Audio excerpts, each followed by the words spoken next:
গত পরশুদিন ধর্ম মন্ত্রণালয় থেকে আমাকে ফোন দিয়েছে।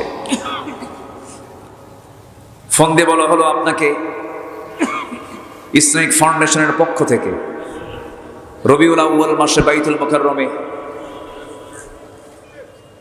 15 দিন 20 দিন ব্যাপী তাফসীর সিরাতুন নবীর মাহফিল হয়। তো বলা হচ্ছে, হুজুর আপনাকে আমন্ত্রণ জানানো হয়েছে, আপনি যে কোনো দিন একটা দিন আপনি বাইতুল মুকাররম মসজিদে সিরাত মাহফিলের প্রধান মেহমান। তো বাইতুল মুকাররমে আমি দাওয়াত পাবো, এটা তো কল্পনাতীত, কল্পনাই করা যায় না। বহু কামিল মাদ্রাসার প্রিন্সিপালরা মাহফিল করতে আমাদেরকে নেওয়ার সাহস পেত না।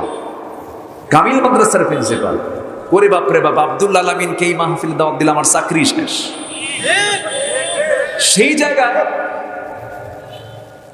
বাইতুল মুকাররমের সিরাত মাহফিলে আমাদের মতো এই চেতনার যারা আছেন, ডক্টর আফম খালিদ হোসেন হাফিজাহুল্লাহ, বহু আগের থেকে তার পরিচয়। আমার একটা প্রতিষ্ঠিত মাহফিল নোয়াখালীর মুসাফরের মাহফিল, সেই মুসাফরের মাহফিলে উনিও গেস্ট ছিলেন, একই দিনে আমিও ছিলাম।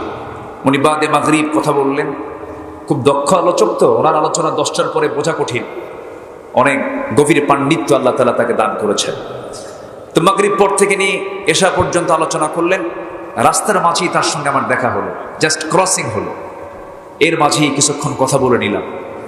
খুব বিনয়ী মানুষ, ওনার নেতৃত্বেই এই মন্ত্রণালয়টা চলছে, একটা সংস্কার হচ্ছে মনে হয়।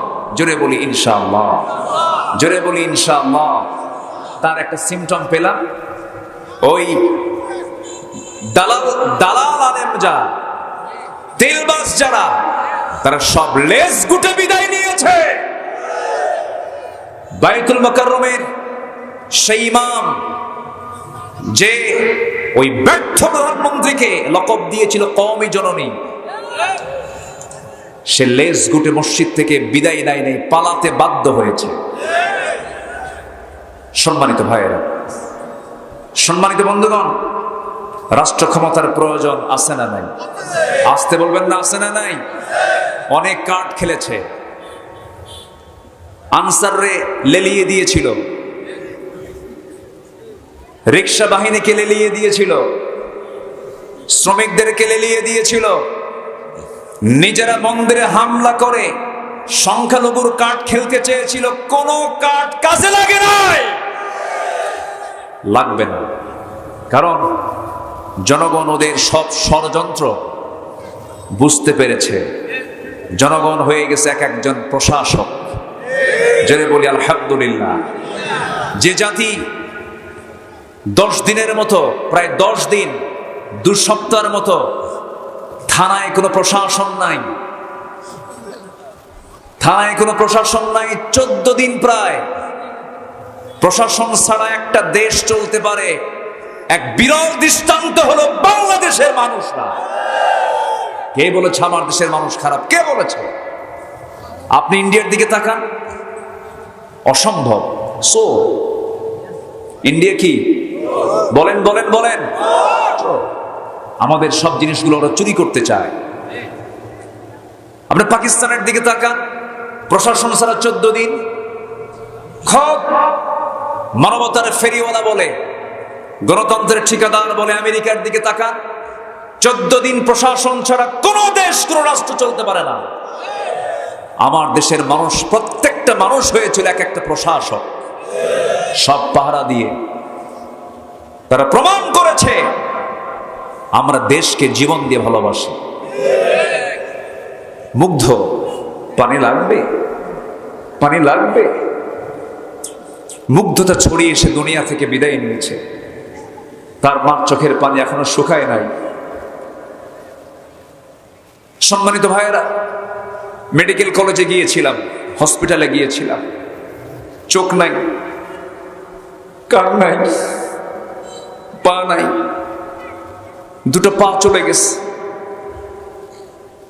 লাশ গাড়ির মধ্যে তুলে গাড়িতে আগুন ধরিয়ে দিয়েছে।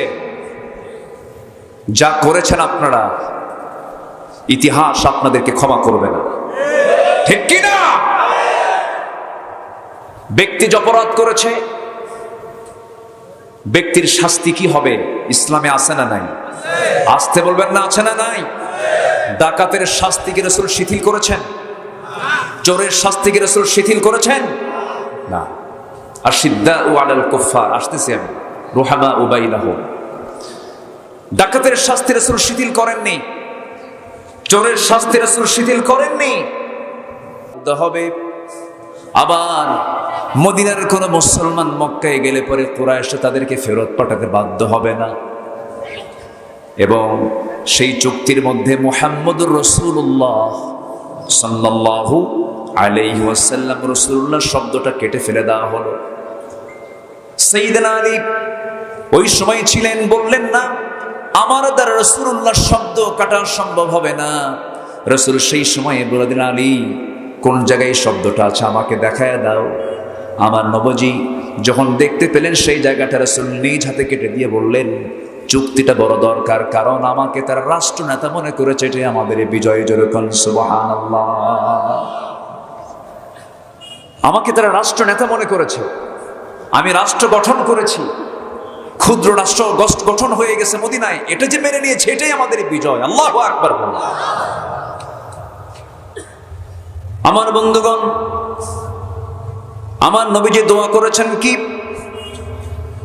আমার নবীজি দোয়া করেছেন, আয় আল্লাহ তাআলা রব্বি আদখিলনি মুদখালা সিদকিন ওয়া আখরিজনি মুখরাজা সিদকিন ওয়াজআল